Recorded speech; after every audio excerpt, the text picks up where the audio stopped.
오늘 창세기 3장을 봅니다. 창세기 3장 1절로부터 6절까지 보겠습니다.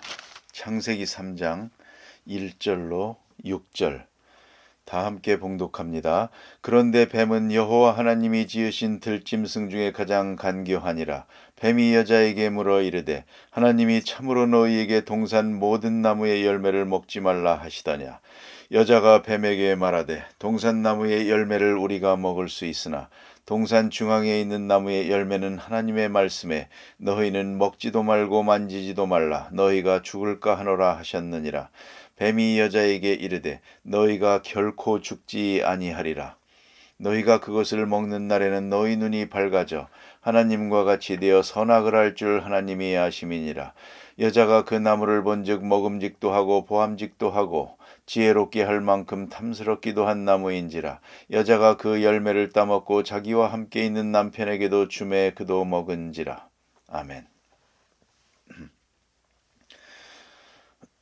오늘은 에덴 동산에서 아담과 이브가 범죄하는 그런 장면을 보게 됩니다. 어떻게 이렇게 시험이 들어왔으며 이 시험에 빠졌는가 하는 것을 우리가 생각해야 하겠습니다. 에덴 동산에서 되어졌던 이 일을 흔히 말하기를 원죄라고 합니다. 죄의 뿌리가 되는 죄요, 죄의 근본이 되는 죄입니다. 죄가 무엇이냐, 혹은 죄가 어떻게 형성이 되느냐, 또 어떻게 해서 죄에 빠지게 되느냐 하는 모든 문제를 간단한 말씀 속에서 설명해 주고 있습니다. 이 에덴 동산의 이야기는 모든 인류가 범하는 죄에 대한 원형을 설명하는 귀한 말씀이라고 생각합니다. 오늘 본문에 몇 가지를 보게 되는데 특징이 있습니다. 먼저 유혹자입니다. 유혹자가 누구냐 하는 것입니다. 이게 아주 무서운 사자라든가 혹은 폭력이라든가 이렇게 나타나진 않습니다. 유혹자가 가장 아름답게 나타납니다. 뱀이라고 되어 있지만 요한복음 12장 9절에 보면 뱀, 곧 마귀, 사탄 이렇게 말합니다. 이것은 곧 사탄이 나타나는 것을 말하는 것이고 마귀를 상징한 것입니다. 그런데 마귀가 어떤 모양으로 나타나느냐? 뱀의 모양으로 나타났습니다. 그런데 뱀을 이렇게 말합니다. 가장 간교하더라 그랬습니다. 간교하더라 이 말은 그 뜻을 원문대로 보면 두 가지 의미를 가집니다. 하나는 벗었더라 하는 얘기고요. 가장 투명하게 보이고 또 하나는 가장 아름답다는 뜻입니다. 이건 우리의 개념이 따로 있으니까 설명할 수는 없습니다. 사람마다 다르게 보니까 여러분이 악어는 싫어하면서도 악어 가죽은 좋아합니다. 악어백 좋아하지 않습니까? 그런데 사람들이 뱀을 싫어하면서도 뱀 가죽은 좋아합니다. 그래서 뱀의 가죽으로 모양으로 만든 것들을 보게 되는데 실제로 마음을 고쳐서 다시 편안하게 보면 뱀의 피부는 참 아름답습니다. 색깔이 그렇게 아름다울 수가 없습니다. 우리가 이것을 생각해 봐야 합니다. 아름답게 나타나는 것입니다. 뱀의 피부가 아름답습니다. 그래서 놀라게 됩니다. 아이들하고 캠핑을 간다든가 할 때에 뱀을 보죠. 미국 아이들은 뱀을 보면서 그렇게 예뻐할 수가 없습니다. 그래서 뱀을 잡아서 목에다 걸고 심지어는 교회 학교에서 뭘 잘했다고 했을 때에 상을 주는데 모양으로 만든 것은 뱀은 아니지만 꼭 진짜 뱀처럼 만들었습니다. 뱀을 선물로 줍니다. 또 아이들이 그걸 침대에 걸어놓고 잡니다. 우리와 생각이 그렇게 다를 수가 없습니다. 뱀을 예쁘게 보는 것입니다. 오늘 성경 말씀에 뱀이 가장 간교하더라 하는 말은 아주 투명하더라 혹은 벗었다 그리고 가장 아름답게 보인다 그 말입니다. 가장 아름답게 보이는 것입니다. 무섭게 보이는 것으로 나타나지 않습니다. 아주 매력적으로 나타납니다. 그것이 뱀입니다. 그런 모양으로 시험이 오는 것입니다. 모든 시험은 협박적으로 있는 게 아닙니다. 오히려 가장 아름답게 나를 꼬이게 됩니다. 나를 이롭게 하는 것처럼 그렇게 나타나는 것입니다. 이것이 유혹하는 자의 모습입니다. 그 다음에 오늘 본문에 보니까 여자에게라고 말합니다. 여자에게 물었다 그랬습니다. 왜 여자냐 하는 겁니다. 아담은 하나님의 말씀을 직접 들었습니다. 말씀을 직접 들었기 때문에 직접 들은 자에게 나타나질 않고 아담으로부터 이브는 하나님의 말씀을 들었습니다. 즉 간접적으로 말씀을 들은 자에게 나타났다는 말입니다. 이쪽으로 유혹을 합니다. 그것이 문제입니다. 우리가 신앙도 직접적인 체험, 정말 체험적 신앙을 가지면 유혹에 빠지지 않을 수가 있습니다. 간접적으로 들어서 지식으로 아는 정도, 이 정도로 가지고 있는 신앙은 유혹에 빠지기가 쉽습니다. 그러니까 하나님은 아담에게 말씀하셨고 아담은 이브에게 말했습니다. 이브가 시험에 빠지는 겁니다. 그러니까 확실한 믿음에 있지 못하고 이렇게 간접적인 신앙의 상태에 있을 때에 유혹에 빠지기 쉽다는 말입니다. 또 오늘 여자를 자세히 보면 몇 가지 잘못하는 게 있습니다. 이게 뭐냐면 왜 혼자 다니는 겁니까? 독처하는 것이 좋지 않다 그랬습니다. 혼자 있었다는 게 문제입니다. 아담과 같이 있었다면 시험에 절대로 빠지지 않았을 것입니다. 그런데 혼자 있었습니다. 언제든지 자기 혼자서 다 할 수 있다는 그 독선이 문제고 홀로 있다고 하는 그 고독이 문제입니다. 우리가 성도와 같이 있고 또 믿음이 확실한 분과 같이 있고 또 교회와 함께 있으면 시험에 빠지지 않을 수가 있습니다. 든든하게 서 있을 수가 있는데 혼자 있게 되면 시험에 빠진다는 것이고 또 하나는 오늘 본문에 보는 바와 같이 어떤 이유인지 성경은 자세히 설명하지 않습니다. 이 금단의 나무 가까이에 있었습니다. 그게 문제입니다. 이 근방에 가지 말아야지. 먹지 말라 했으면 그 근방에 가지 말아야지. 호기심이 있었던 것입니다. 근방에 있었습니다. 그래서 금단의 나무 앞에서 시험에 빠지게 되는 겁니다. 보고 있을 때 시험에 빠진 것입니다. 그런 거로 우리가 생각해야 합니다. 이렇게 시험과 유혹의 근처에 가지 말아야 합니다. 가까이 갔다고 하는 것이 벌써 반은 유혹에 빠진 것입니다. 그걸 알아야 합니다. 이렇게 한 발자국씩 빠져들어가는 것입니다. 이것이 문제입니다. 그 다음에 오늘 자세히 보면 시험하는 내용입니다. 어떻게 시험하느냐? 그 하나하나가 얼마나 오묘한지 모릅니다. 보면서 물어봅니다. 먼저 따먹어라 이렇게 말하지 않았습니다. 따먹지 않으면 죽이겠다 그렇게 협박한 것도 아닙니다. 그저 물어봅니다. 물어봤다는 건 뭡니까? 의심을 불러일으킨 것입니다. 우리 마음에 의심을 일으킵니다. 의심하도록 만듭니다. 우리가 죄의 유혹을 받게 되는 것 중 제일 중요한 것은 의심입니다. 그럼 뭘 의심하느냐 하면 오늘 보니까 없는 것을 생각하게 만듭니다. 있는 것에 만족하지 않고 없는 것을 생각하게 만듭니다. 그래서 불만을 가지게 됩니다. 따먹지 말라고 하더냐? 이렇게 물어봅니다.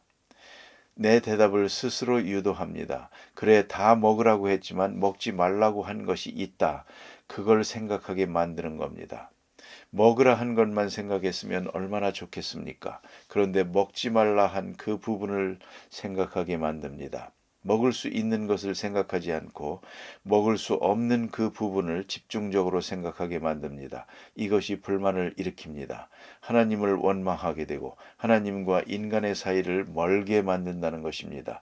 이것이 유혹입니다. 이것이 곧 시험이란 말입니다. 자, 여러분 생각해 보십시다. 가진 바가 있습니다. 많이 가졌습니다. 이 가진 것만 생각하면 됩니다. 그런데 가진 것은 생각하지 않고 못 가진 것만 생각합니다. 다른 사람은 가지고 나는 못 가진 것. 그것만 생각합니다. 그것만 계속 생각하는 것입니다.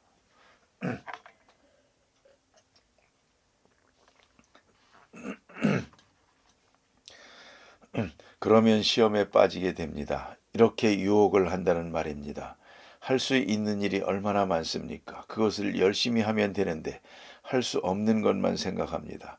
그쪽으로 자꾸만 생각이 듭니다. 이렇게 해서 원망하게 되고 불평하게 되고 유혹에 빠지게 됩니다. 깊이 생각해야 됩니다. 이것이 사탄이 유혹하는 방법입니다. 오늘도 그런 생각에 빠지는 경우가 많습니다.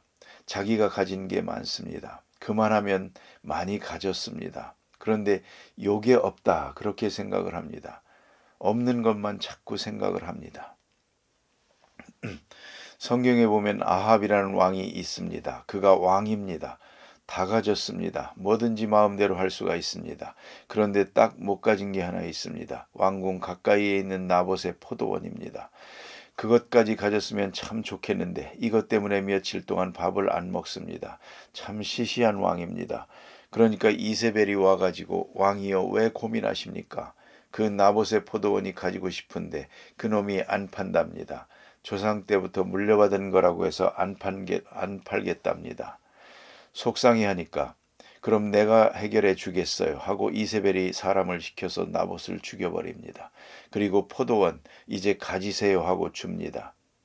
이런 마음이 시험입니다. 여러분 언제든지 은혜스러운 사람은 가진 것으로 만족합니다. 이만하면 충분하다. 이만하면 넉넉하다. 이만하면 상팔자다. 누가 나만한 사람이 있더냐. 우리 조상 중에 나만큼 잘 살던 사람이 있더냐. 부러울 게 없다. 내가 제일이다. 가장 만족합니다. 여러분 자동차를 타십니까? 그저 내가 탄 차가 제일 좋은 줄 알면 됩니다. 그런데 이상하게도 처음에 탈 때는 좋았는데 그 다음 날부터 불평입니다. 저 차만 못하고 누구 거만 못하고 이렇게 되면 운전도 실수하게 됩니다. 그건 어차피 신발입니다. 그저 밖에 놓고 사는 것일 뿐입니다. 너무 그렇게 열심히 닦지 마세요. 대충 하고 살지. 그런데 이걸 그냥 위하다 보면 어디 가면 자기 차는 안 보고 남의 차만 봅니다. 저 차 참 좋다. 이렇게 하다가 시험에 빠집니다. 언제든지 가진 것, 손에 있는 것, 내게 주신 것, 에덴 동산으로 말하면 다 먹어라, 다 다스리라, 다 즐기라, 딱 하나만 먹지 마라. 이만하면 지키기 쉽지 않습니까? 그런데 그 하나까지 먹으려고 들 게 무엇 있습니까? 꼭 그걸 먹어야 되겠습니까? 이렇게 부정적인 마음을 가지게 그렇게 사탄이 유혹을 한다는 겁니다. 먹지 말라더냐 하고 물어서 대답을 유도하는데 생각을 어디로 돌리는고 하니 먹지 말라는 데 돌립니다. 왜 그걸 먹지 말라고 했을까? 왜 그걸 금했을까? 왜 그 금단의 열매를 주었을까? 그쪽으로 자꾸 호기심이 갑니다. 거기에 의심을 가지게 되고 이렇게 된다는 말입니다. 꼭 부정적인 면으로 생각을 가지게 됩니다. 그런 거로 긍정적인 철학을 가지고 사는 사람, 항상 자기가 있는 처지에 대해서 만족하게 여기고 오히려 분에 넘치다 하고 생각하는 사람, 그 사람은 시험에 빠지지 않습니다. 시험에 빠질 이유가 없습니다. 사탄도 그를 유혹할 수가 없습니다. 이게 바로 은혜로운 생활입니다. 은혜의 생활이란 말입니다. 감사합니다. 만족합니다. 내 그릇에 비해서는 나 인간됨에 비해서는 분에 넘칩니다. 그야말로 나의 잔이 넘치나이다. 여호와께서 나의 목자시니 나의 잔이 넘치나이다. 이렇게 마음을 가지면 사탄도 유혹할 길이 없습니다. 그러나 불만을 가지고 원망을 하고 섭섭한 마음을 가지고 이렇게 될 때에 시험에 빠지게 되는 것입니다. 이제 물어봅니다. 시험을 합니다. 대답하는 말에서 벌써 시험에 빠졌습니다. 성경에 있는 대로 뭐라고 했습니까? 먹지 마라. 먹으면 정령 죽으리라.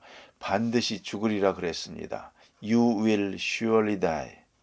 먹으면 정령 죽으리라. 간단한 말씀입니다. 그런데 이브가 대답하는 말을 보세요. 먹지도 말고 만지지도 말라. 이건 덧붙인 것입니다. 추가한 것입니다. 만지지 말라는 말을 한 일이 없습니다. 그런데 하나님이 먹지도 말고 만지지도 말라. 참 너무하다. 이렇게 만들었습니다. 이건 추가한 것이고 그런가 하면 또 먹으면 죽으리라 했는데 하나님의 말씀에 대해서는 또 감하고 있습니다. 하나님의 법을 살짝 약화시키는데 너희가 죽을까 하노라. 이건 하나님의 법을 약화시킨 것입니다. 반드시 죽는다 하는 말과 죽을까 하노라 하는 말은 엄청난 차이가 있습니다. 이것이 잘못입니다. 반드시 죽는다. 그럼에도 불구하고 그 귀한 말씀을 약화시켰습니다. 그 법을 약화시켜 가지고 죽을까 하노라. 이 대답 자체에 벌써 시험에 빠진 것입니다. 따먹기 전에 벌써 그 마음이 시험에 빠졌습니다. 그걸 알아야 합니다. 하나님의 말씀은 문자대로 받아야 합니다. 말씀 그대로 받을 것이요. 이렇게 덧붙이지도 말고 감하지도 말라. 가감이 없어야 한다. 그런 말씀입니다. 그 다음에 이렇게 유혹에 빠지는 걸 보고 결정적으로 뱀이 한마디를 합니다. 결코 죽지 아니하리라. 죽을까 하노라 하니까 안 죽는다 그럽니다. 이래서 유혹에 빠지는 것입니다. 안 죽는다 라고 말합니다. 뱀이 유혹하는 말을 가만히 보면 5마디가 있습니다. 그 5마디 말 내용 중에 대체로 옳은 말입니다. 딱 한마디가 거짓말입니다. 사탄이 유혹할 때 처음부터 나쁜 말로 시작하는 게 아닙니다. 옳은 말을 합니다. 옳은 말 해가지고 마지막에 가서 뒤집는 것입니다. 안 죽는다 그랬습니다. 이것이 무서운 말입니다. 그렇기 때문에 우리가 다 좋은데 하나가 틀렸습니다. 그 말은 잘못된 것입니다. 그 하나가 문제입니다. 오늘 성경에 여러 가지 말을 하는 것 같지만 결국은 복선은 여기에 있는 것입니다. 결단코 죽지 않는다. 얼마나 강하게 말합니까? 여자는 죽을까 하노라 약하게 말했습니다. 반드시 죽으리라 했습니다. 하나님의 말씀을 강하게 알고 그렇게 지켜가야 하는데 말씀을 약화시킵니다. 그런 순간 기회를 포착해서 사탄은 말합니다. 결코 죽지 않는다. 여기서 시험에 빠집니다. 그리고 또 마귀가 추가합니다. 먹는 날에는 눈이 밝아지겠다. 하나님과 같아지겠다. 이렇게 말합니다. 아, 이래서 하나님이 먹지 말라고 했구나. 이렇게 유혹을 받게 되는 것입니다. 눈이 밝아진다. 이 말은 여러분 깊이 생각해야 됩니다. 눈은 밝아졌습니다. 그러나 눈도 여러 가지로 밝아집니다. 하나님을 향하여 밝아지는지, 죄악을 향해서 밝아지는지, 죄를 짓고 나면 죄를 향하여 눈이 밝아집니다. 안양 교도소에 있던 절도로 유명한 전과 7번과의 상담 내용입니다. 한두 번 가면 됐지 뭘 그걸 7번씩이나 가느냐. 목사님이 그렇게 말을 합니다. 그러자 그가 말합니다. 나도 결심을 했죠. 감옥에서 나올 때마다 다시는 안 하겠다 하고 결심을 했는데 참 이상한 것은요. 길을 가면 담장 너머로 남의 집의 물건이 환하게 보인다고 합니다. 나는 내가 두고도 물건을 못 찾는데 이 사람은 남의 물건이 환하게 보이고 사람을 만나면 주머니에 있는 돈까지 다 보인답니다. 보이니까 자기도 모르게 손이 간다는 겁니다. 눈이 밝아졌습니다. 이쪽으로 밝아졌습니다. 눈이 밝아진다는 것만은 사실입니다. 이 사람은 죄에 대해서 밝아진 것입니다. 그래서 문제입니다. 요새도 보면 돈 세탁이라는 게 뭔지 빨래하는 건지 알 수가 없는데 이 사람들은 화납니다. 이렇게 하면 무사하다. 어디 무사합니까? 그쪽으로만 화납니다. 또 하나 얘기할까요? 이거 도통한 사람들, 도박하는 것, 도박을 하는데 남의 손에 무엇 들었는지 화나다고 합니다. 남의 손에 무엇 들고 있는지, 그 다음에 뭘 내놓을 것인지까지 화납니다. 도통한 것입니다. 눈이 밝아진 것입니다. 죄를 범하는 자가 이쪽으로 눈이 밝아진 것입니다. 라스베가스를 가끔 가시죠. 친구들하고 가고. 그런데 걱정할 것이 없습니다. 도박할 줄을 모르니까 아무리 가도 손해날 게 없습니다. 이쪽으로는 모르는 게 좋습니다. 알면 문제가 됩니다. 오늘 그랬습니다. 눈이 밝아지고 하나님과 같이 된다. 선악을 알게 된다. 죄를 짓지 아니하고 선악을 알게 되는 것과 죄를 짓고 선악을 알게 되는 것, 그건 다릅니다. 죄를 짓지 않고 선악을 아는 길과 죄를 짓고 선악을 아는 길, 두 가지 길이 있습니다. 이 가운데서 부정적인 길을 말해주고 있는 것입니다. 그 다음에 보니까 또 쳐다보는데 본즉, 바로 이게 문제입니다. 안 쳐다봐야 하는데 봤다는 게 문제입니다. 보았는데 보니 먹음직도 하고 보암직도 하고 지혜롭게 할 만큼 탐스럽기도 하다.